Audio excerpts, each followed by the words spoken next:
Pastor Salomão da Paz.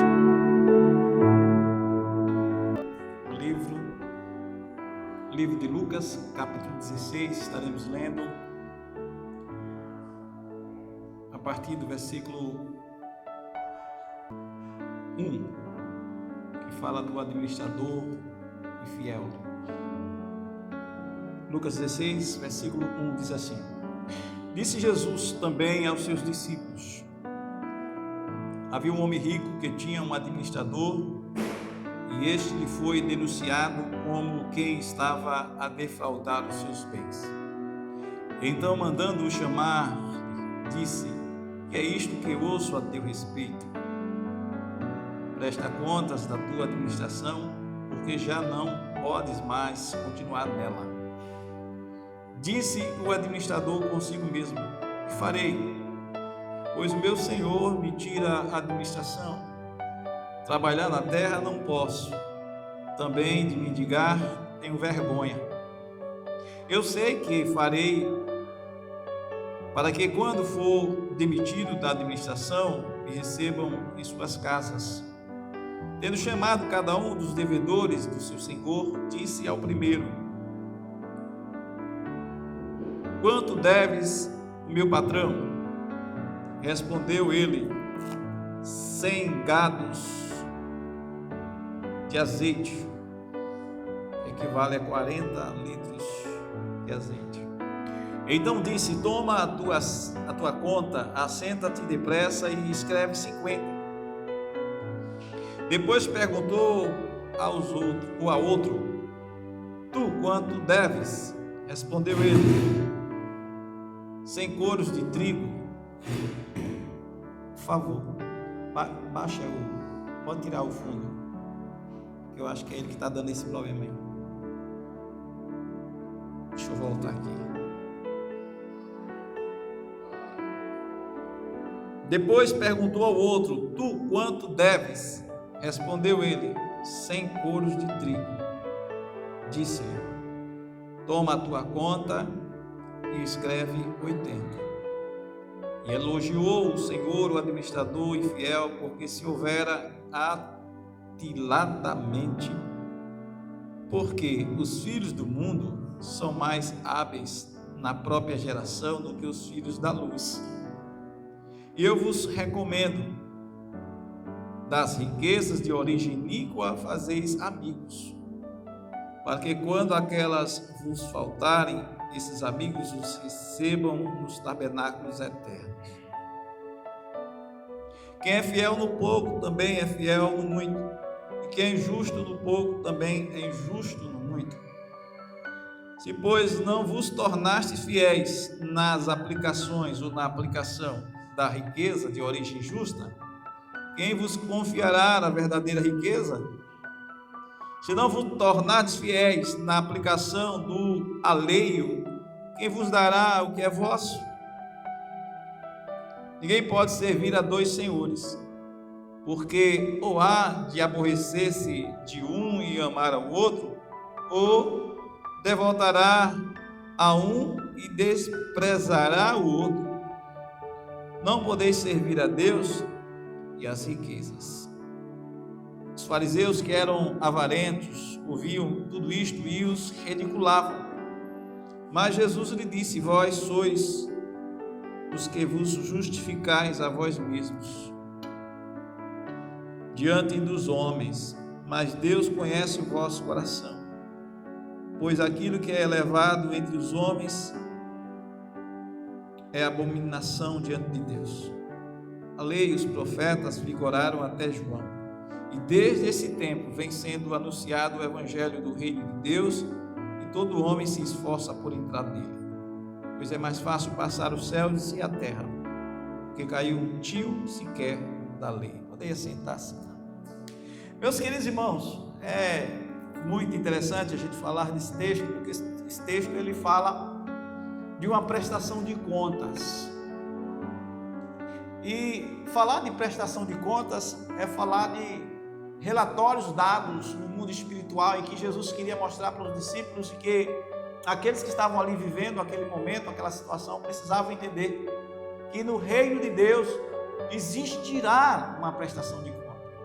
E que o Senhor, Ele mostra aí nesta parábola aí do administrador infiel, que existe pessoas que no mundo secular, na vida do cotidiano, elas não são o que aparentam ser. E alguns vivem trabalhando, mas não de uma forma justa, querendo agradar o seu Senhor. E quando a gente para pensar um pouco sobre esta realidade que Jesus queria mostrar, é para que sirva de alerta com relação ao estilo de vida que muitos crentes querem ter, sem ter realmente a direção de Deus, e sem ter a fidelidade, sem ter a ética e a moral, sendo algo que seja exercido, independente de qualquer situação. Ainda que a situação venha a ser desfavorável para nós, mas nós temos uma linha de doutrina, nós temos um caminho a seguir, nós temos um caminho a trilhar, e Jesus, Ele mostra isso, querendo alertar e mostrar que os homens lá fora, eles vivem assim, eles vivem fazendo sempre aquele jeitinho que muitos usam aqui, como sendo o jeitinho brasileiro, né? É aquele toma lá da cá, é aquele tipo de estilo de vida que está sempre preocupado com amanhã para tirar algum proveito, porque esteve se beneficiando ou beneficiando alguém de uma forma injusta, para que amanhã pudesse ser amparado por aqueles que pudessem assim fazê-lo no momento em que ele fosse achado como sendo este que fraudou, como sendo este que errou na sua trajetória. E Jesus, ele mostra aqui que este homem era um administrador e que tinha o seu Senhor dado a ele uma missão, e na sua missão ele esteve fazendo conchaves para que pudesse se beneficiar, porque o seu Senhor chegou de repente e pediu que ele pudesse prestar conta daquilo que colocou sobre as suas mãos. Isso me faz pensar com relação, irmãos, à vida do Evangelho, a vida em que nós estamos ainda aqui na terra vivendo, e as escolhas que nós fazemos diante do reino de Deus. E Jesus, ele mostra de uma fidelidade que deveria haver naquele homem, mas ele estava preocupado com o momento em que ele pudesse ser chamado a atenção e pudesse aparecer as adversidades como sendo esta cobrança. E ele percebeu que existia duas coisas que ele não gostaria de fazer, jamais, porque ele chegou a atingir um nível de vida que ele não queria retroceder, e muito menos ele disse nesse texto, ele mostrando que ele tinha no seu coração algo que incomodava, pois ele tinha algumas coisas que eram realmente que impedia dele avançar. Ele só sabia fazer aquilo, e ele pensou muito bem. Ele diz assim no texto que ele não queria vir a passar necessidades, e ele fazendo isto, conforme o texto nos mostra, ele começa a ter um planejamento na sua mente. E qual era o seu planejamento? Ele começou a chamar a atenção àqueles que deviam ao seu Senhor, e colocando para aqueles homens que sabiam o seu débito um acordo. E aquele acordo era de poder colocar não aquilo que era real, mas aquilo que iria ajudá-lo a fazer com que aqueles amigos deles tivessem um benefício, tivessem uma ajuda, e a dívida que havia pudesse ser apagada, colocando uma dívida que não era verdadeira, para que ele fazendo assim, ele pudesse ter benefício e ter essas pessoas à sua volta, para que pudesse no momento das suas dificuldades assim ajudá-lo. E diz que nesse momento ele chega para um e ele diz assim: quanto deves? E ele disse o seguinte: eu devo 50. E ao dever este valor, ele fala aqui numa parte de um valor deste débito, ele diz para este homem, quando ele pergunta para ele assim: tendo chamado cada um dos seus devedores do seu senhor, disse ao primeiro: quanto deves ao meu patrão? E o primeiro disse: eu devo 100 cados de azeite. Ou seja, eram 525 aproximadamente cada cados de litros num coro de azeite que ele deveria ao seu senhor. E quando ele diz isso, ele diz assim: toma aqui a conta e assenta-te depressa e escreve 50. Veja que ele começa a reduzir o valor do débito, ele corta ao meio. E agora você vai e escreve 50. No outro ele diz assim: e tu quanto deves? Ele respondeu: eu devo 100 de coros de trigo. E ele disse: toma a tua conta e escreve 80. E ele começou a fazer um conchave, um acordo. E nesses conchaves, e neste acordo, aí vem assim o seu senhor, ao ele apresentar, e diz o texto que o seu senhor elogiou o administrador infiel, porque se houvera atinidamente, e Jesus ele faz a citação dizendo que os filhos do mundo são mais hábeis na sua própria geração do que os filhos da luz.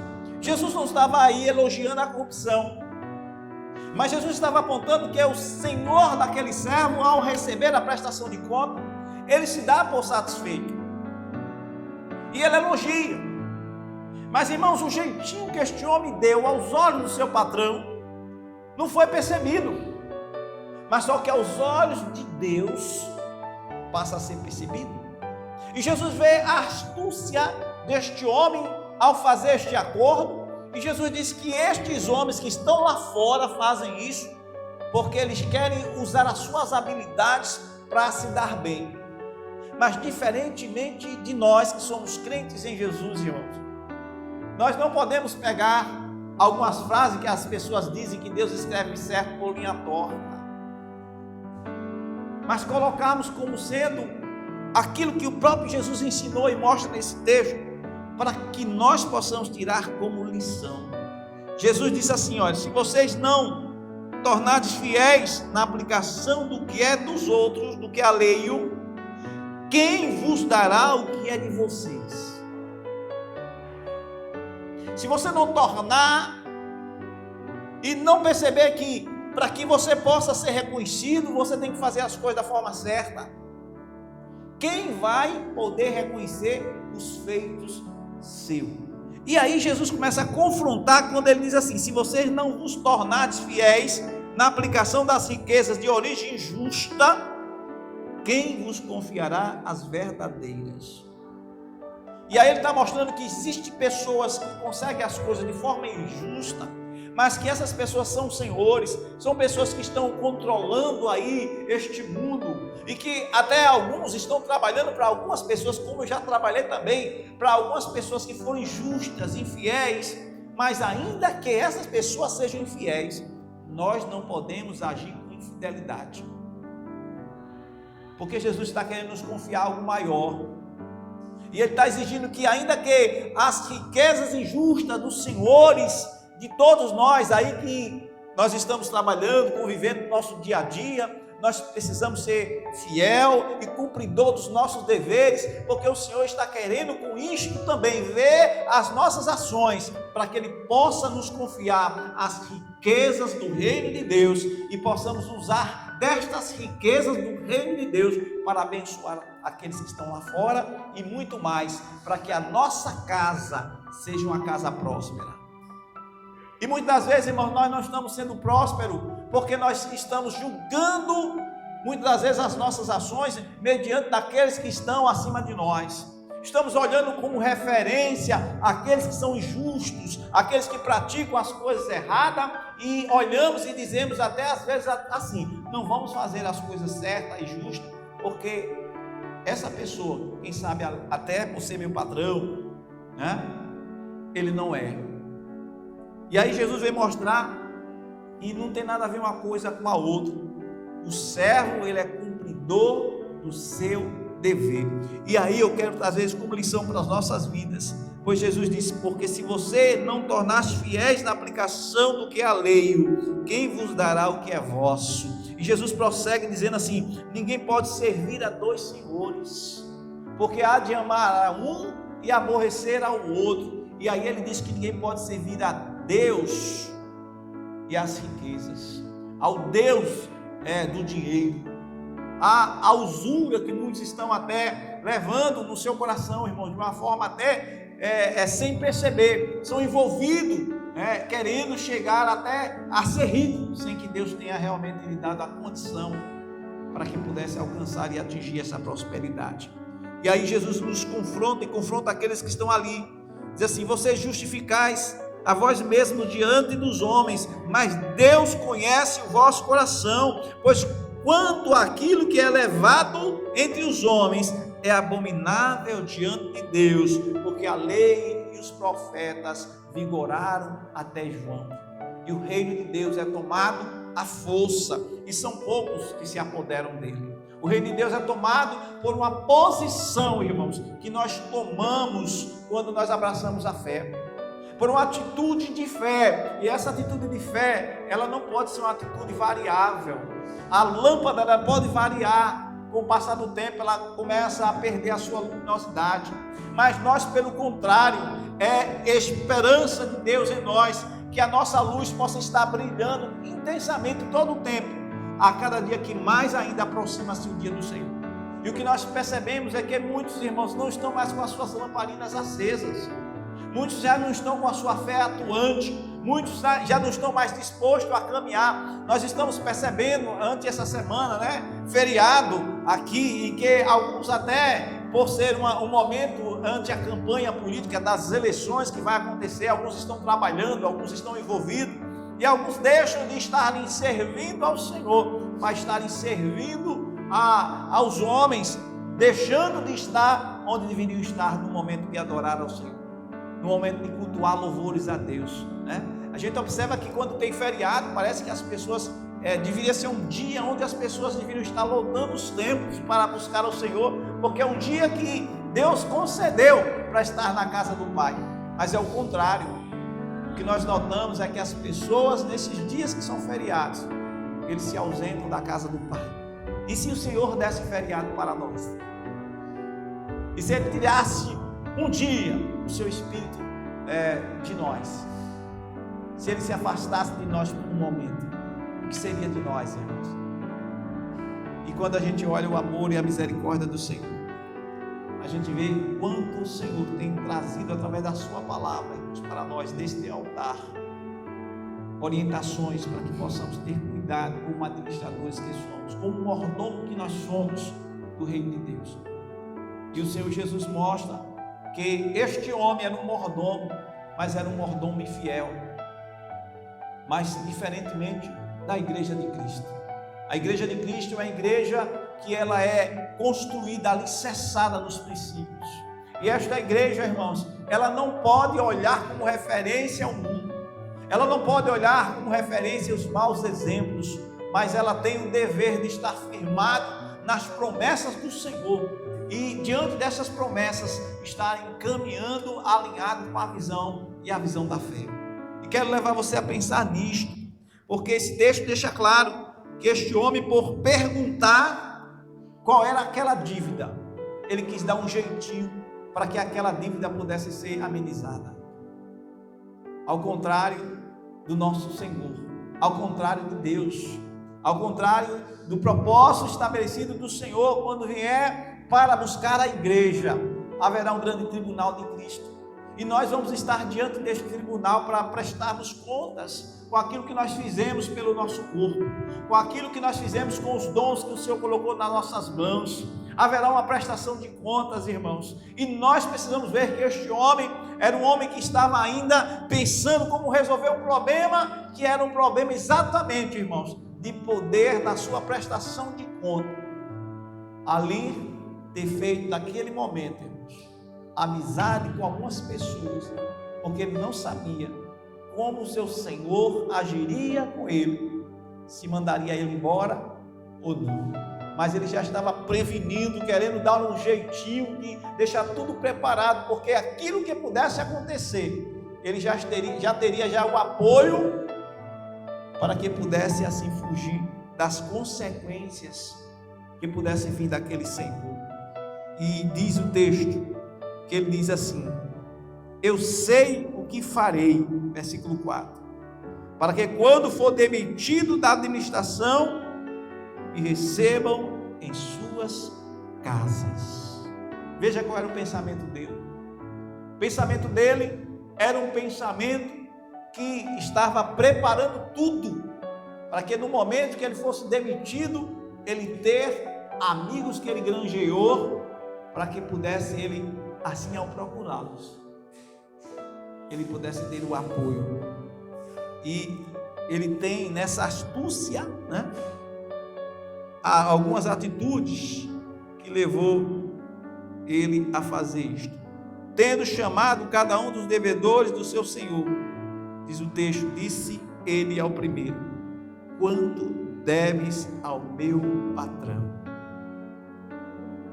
Então ele começou a preparar o terreno, oferecendo valores de redução da dívida, para que pudesse assim fazer amigos. Irmãos, o mundo lá fora age assim. A gente está vendo aí na política algumas coisas, irmãos, que para nós dá náusea, e que nós possamos estar atentos a isto, que tudo que está acontecendo, irmãos, é para revelar realmente quem serve a Deus e quem não serve. Quem são esses administradores? Quem são essas pessoas, irmãos, que nós muitas vezes, ao estarmos voltando, dando uma palavra ou um voto de crédito, uma palavra de confiança, quem são essas pessoas, irmãos, aos olhos de Deus? A gente vê que no texto que nós lemos, Jesus deixou claro que ele diz assim: olha, vocês justificais a vocês mesmos diante dos homens, mas Deus conhece os vossos corações, porque aquilo que é levado entre os homens é abominável diante de Deus. Então os homens estão fazendo de tudo que é jeito, irmãos, para estarem se perpetuando no poder.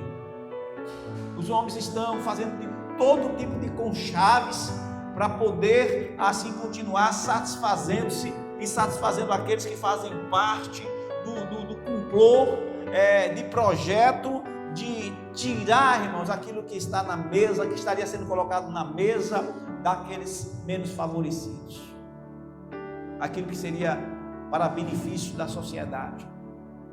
E o que nós vemos hoje, irmãos, são homens praticando subornos, são homens vendendo-se, são homens fazendo planos para poder se perpetuarem no poder, porque eles sabem, irmãos, que aquilo que eles estão fazendo já está chegando no limite que o povo não está mais suportando. O povo já está tomando consciência daquilo que está acontecendo no Brasil, daquilo que está acontecendo no mundo, mas isso não serve, irmãos, para que nós possamos ficarmos preocupados, angustiados, porque nós não estamos, irmãos, firmados nas promessas desses homens, nós estamos firmados nos cuidados do Senhor e na promessa do Senhor sobre a vida da igreja, porque a palavra do Senhor nos deixa claro que nunca vi um justo nem a sua descendência vir a mendigar o pão. Este homem era um homem que, conforme aquilo que diz no texto, ele disse: eu trabalhar, eu mendigar, eu não posso mendigar, eu não posso voltar a estaca zero, né? Eu não posso perder tudo que eu conquistei, então eu tenho que fazer um jeitinho para me perpetuar. Se por acaso eu for mandado embora, eu tenho alguém que possa me acolher, me receber, porque eu tenho amigos que, de uma forma que, mesmo errado, eu subornei para que pudesse me acolher. E quantos estão vivendo assim, irmãos? Subornando uns aos outros, enganando uns aos outros. O pensamento de construir uma cadeia de corruptores, e que se alguém abrir a boca para falar de um, todos cairão juntos, porque todos estão em dívidas com o povo, todos estão em dívida com o pecado da luxúria, do suborno, e por isso eles ficam se mantendo, se segurando, agarrando uns aos outros ali para poder conseguirem respirar aquele ar que eles acham, entendem que é o melhor ar para eles viverem. Mas o melhor ar, irmãos, para nós vivermos, é o ar de uma consciência limpa, é a alegria pela presença do Senhor, é você entrar, ainda que esteja trabalhando nos órgãos públicos, irmãos, ainda que você esteja dentro do ambiente daquele, você tem que ser visto como Daniel foi visto, você tem que ser visto como José foi visto.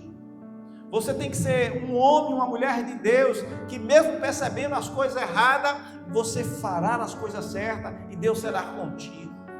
Então não olhe, irmãos, para esse tipo de administrador, porque você é diferente. Deus chamou você para fazer a diferença nos lugares que você estiver, e não esteja olhando para essa forma, esse estilo de vida que foge dos princípios de Deus, como sendo uma referência a ser seguida. Eu me lembro que uma vez eu trabalhava no setor público, trabalhava numa secretaria de patrimônio, e nós dávamos baixa em vários imóveis, né? E muitas das vezes, irmãos, até eletroeletrônicos que chegavam e davam problema. Às vezes alguns computadores que eram recolhidos porque simplesmente parou um HD ou parou um processador. E eu entendendo de manutenção ali, nós tínhamos um setor onde ficava vários computadores, irmãos, ali, várias máquinas que eu sabia que se eu quisesse pegar de duas, fazer uma, eu faria uma funcionar. E tinha alguns colegas meus que diziam assim: irmão, você está precisando disso não, rapaz? Leva para você. Eu digo: não. Mas rapaz, tanta coisa aí que é sucata, tu bolso é sucata, rapaz, ninguém vai levar não. Mas não é nosso, não é meu. Uma vez eu precisei de um cabo que era um cabo que estava no meu computador ruim, e eu sabia que lá tinha. E aí o rapaz foi lá e trabalhava lá, foi lá, abriu lá uma almoxarifada e puxou um cabo lá e disse: leva o cabo, bota lá no seu computador. Eu disse: não funciona assim, rapaz. E o que é que você vai falar? Vai fazer? Eu disse: não, eu vou falar lá. A secretária perguntar se eu posso, se me concede eu poder usar esse cabo no meu computador, mas não posso chegar lá, meter a mão e levar. Um cabozinho, mas irmão, é só um cabozinho. E eu disse: irmão, ele não era crente, mas eu estava levando ele para a igreja e convidando, né? Eu disse: irmão, vou dizer uma coisa, é um cabozinho, mas está errado, não é meu, nem é seu.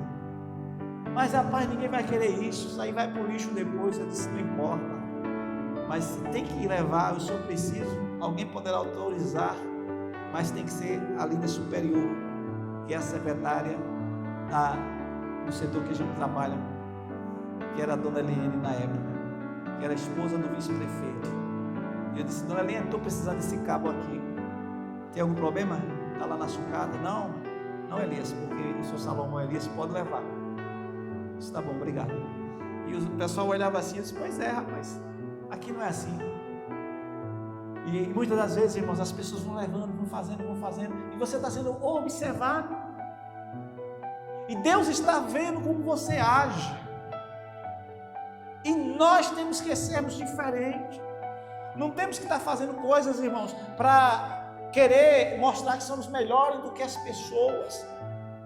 Mas quando houver uma necessidade de tomar uma decisão, como houve muitas das vezes em algumas reuniões, e quando tinha que dar uma palavra, e perguntavam para mim: irmão, aconteceu assim, foi desse jeito, como diz o nosso irmão presbítero Jales, é desse jeito. E aí todo mundo acreditava, porque a palavra final, quando vinham perguntar, chegavam para mim, tinha respaldo, tinha sustentação, porque sabiam que eu estaria falando a verdade. É bom andarmos na verdade, é bom andarmos na luz, meus irmãos. E este homem foi um homem que mostrou como o mundo lá fora age, mas nós temos de Jesus a direção que vai nos conduzir cada vez mais, irmãos, para sermos verdadeiramente prósperos. E o texto deixa claro, quando Jesus diz assim: se você não tornares fiéis, versículo 12 do capítulo 16 de Lucas, se vocês não tornardes fiéis na aplicação do alheio, quem vos dará o que é vosso? Se você não for fiel na aplicação do que é alheio dos outros, quem dará a você o que é seu? Sabe por que Jesus falou isso? Porque com a mesma medida que vos mediste, vos medirão a vós. Se você for infiel, se você for injusto com o que é dos outros, da mesma forma vai acontecer com o que é seu. Jesus chama a atenção a isto. E nós precisamos estarmos plantando aquilo que edifica, cuidando daquilo que Deus nos confiou, para que cada dia mais o Senhor acrescente aquilo que nós estamos buscando na campanha, para que cada dia mais nós possamos receber. Jesus fala que se nós queremos receber, irmãos, Ele deixa claro que se você for fiel na aplicação do que é alheio, Ele deixa claro que você vai receber o que é seu. Ele faz essa pergunta: mas quem vai fazer com que aquilo que é seu venha? É o próprio Deus, porque Deus é um Deus de justiça. Então, se você quer receber, se você está batendo na porta, você está clamando para que Deus responda, esteja também fazendo a coisa certa. Porque Deus tem compromisso com aqueles que estão aliançados na sua palavra e alicerçados nas Escrituras. Existe uma aliança. E esta aliança, irmãos, ela é pautada em princípios. E para finalizar, eu quero deixar aqui um texto,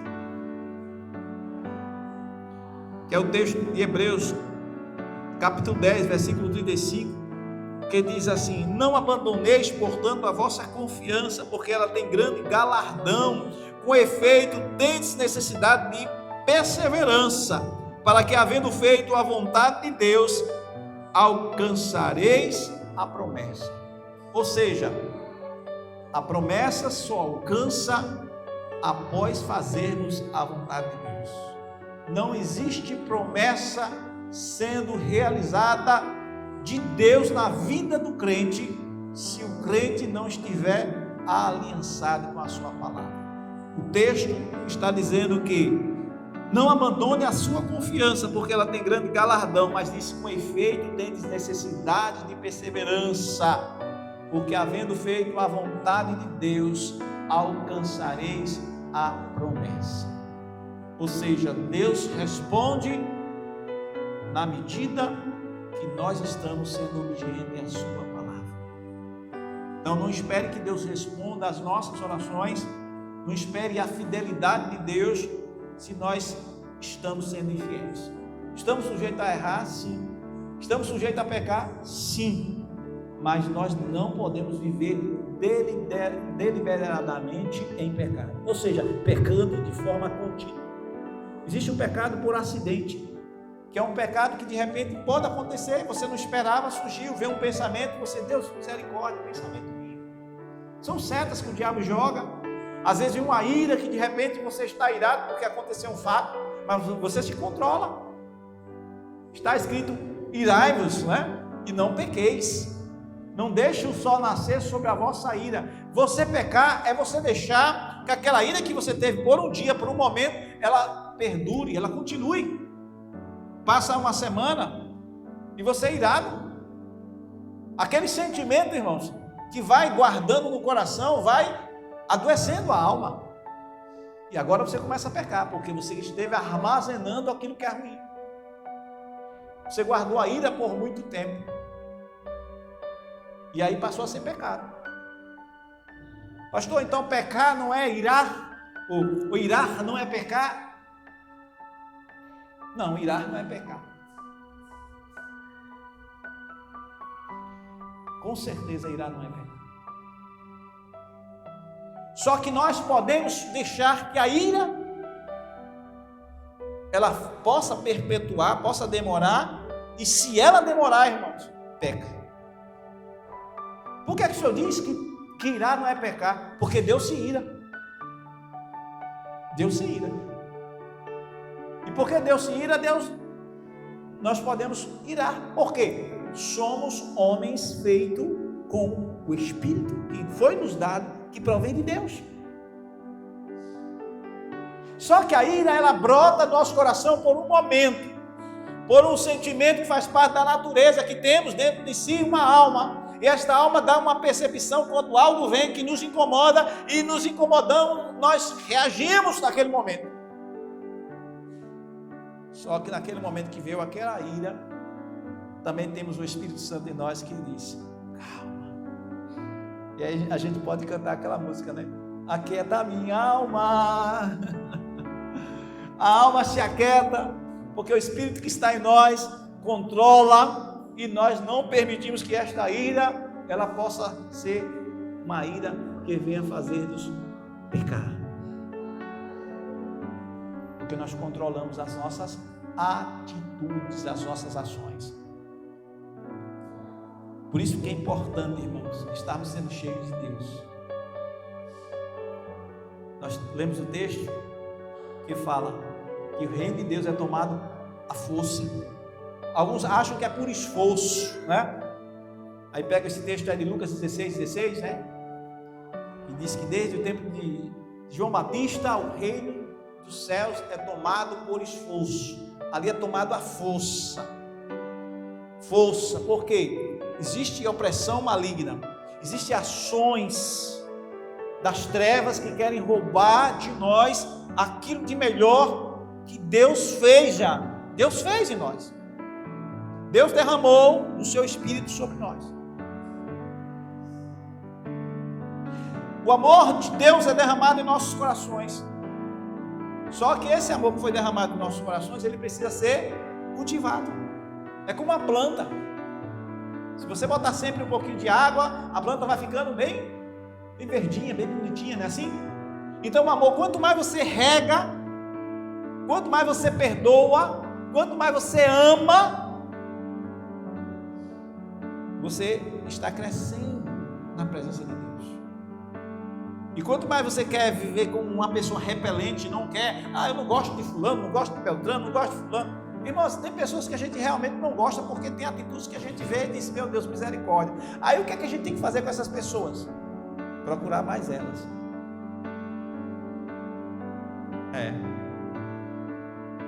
Procurar mais elas, conversar mais com elas. Ela vai dizer, nem você é chato, já sabe que eu não gosto de você. Aí você diz, mas Jesus te ama. E Ele colocou amor no meu coração por você. E eu estou orando por você. E você faz como uma irmã. E a irmã aprontou. Eu tirei alguns carros dela e ela ficou com tanta raiva de mim. Eu digo, agora eu vou na casa dela. Vim aqui tomar um cafezinho. Isso é cara de pau, o senhor ainda vem aqui na minha casa. Eu disse, pois é. Vim aqui tomar um cafezinho. Vem cá, deixa eu lhe dar um abraço. Jesus te ama. Aí minha esposa de lado começava a rir. E ela disse, mas senhor, a cara de pau, né? Vem pra cá, vamos entrar. Bota um cafezinho, vou tomar um cafezinho. E toda vez que eu encontrava com ela, nossos encontros, aí eu dizia, e aí, minha irmã, tudo bem? Ela disse, ainda estou com raiva do senhor. Eu digo, mas vai passar. Por várias vezes, estou com raiva do senhor. Eu disse, mas vai passar. Hoje eu vou na casa dela, ela prepara almoço, prepara café. Disse, pastor, quando quiser vir para aqui, tem um cantinho aqui para o senhor dormir. A gente fez um quarto só para quando o senhor vier, tem um quartinho para descansar. Aí eu disse, amém. Aí eu vou lá com minha esposa, vou com minha filha, descanso. Sabe por quê, irmão? Porque eu insisti em querer colocar dentro dela uma coisa que o diabo queria arrancar. Tem pessoas, irmãos, que você diz, você é ovelha. Aí ela diz, não, eu sou bode. Você é ovelha? Eu sou bode. Você é ovelha? Não, eu sou bode. Porque ela dá cada coisa, ela não vai dizer que ela é, mas ela age como bode. Aí o que é que a gente tem que fazer? Orar por essas pessoas. Não tem outra forma. Se você quer ir para o céu, você tem que orar por ela e continuar se relacionando. Um dia, ela vai cair em si. E vai dizer, mas rapaz, eu já fiz tanta coisa para prejudicar. Como aconteceu, eu estava pastoreando uma igreja em Maceió, e a irmã deu muito trabalho. Aí no dia que estávamos encerrando o ano, botamos várias mesas para fechar com aquele jantar da virada. Aí ela veio a mim, aí o marido estava na mesa com as filhas. Aí, pastor, deixa eu lhe dar um abraço. Eu disse, que foi, irmão? Esse pastor, eu dei tanto trabalho, pastor. O senhor me perdoa? Sim, mas está perdoado. E eu disse, está perdoado. E graças a Deus, a família gosta de mim, tem um bom relacionamento com a família. E assim, irmãos. Aí você fica guardando coisa no coração. Amém. Quem é que perde isso? Você. Eu, se permitir que eu passaria, ele passaria. Então, nós estamos juntos, irmãos, para vencermos todas as adversidades pelo poder do Senhor. Não abandone, portanto, a vossa confiança, porque ela tem grande galardão. Com efeito, tem necessidade de perseverança, diz o texto. Pois havendo feito a vontade de Deus, versículo 36, diz assim, pois havendo feito a vontade de Deus, alcançareis a promessa. Só alcança a promessa fazendo a vontade de Deus. Ninguém alcança a promessa de Deus sobre a vida sendo desobediente. Então seja fiel, independente, irmãos, das outras pessoas. Se seu esposo quer ser infiel, se seu filho quer ser infiel, se você tem um colega de trabalho que quer ser infiel, que chama você para fazer alguma coisa que está fora da palavra, mas observe, Jesus disse que aquele que é infiel nas coisas alheias não receberá que convém a si mesmo, da sua parte. Em outras palavras, ele disse isso. Não vai receber. Se você não é fiel com as coisas alheias dos outros, as que são suas, não virá. Porque disto depende a bênção de Deus sobre a sua vida. Se você for fiel, onde você estiver. Que Deus nos abençoe. Em nome de Jesus. Amém? Pastor Salomão da Paz.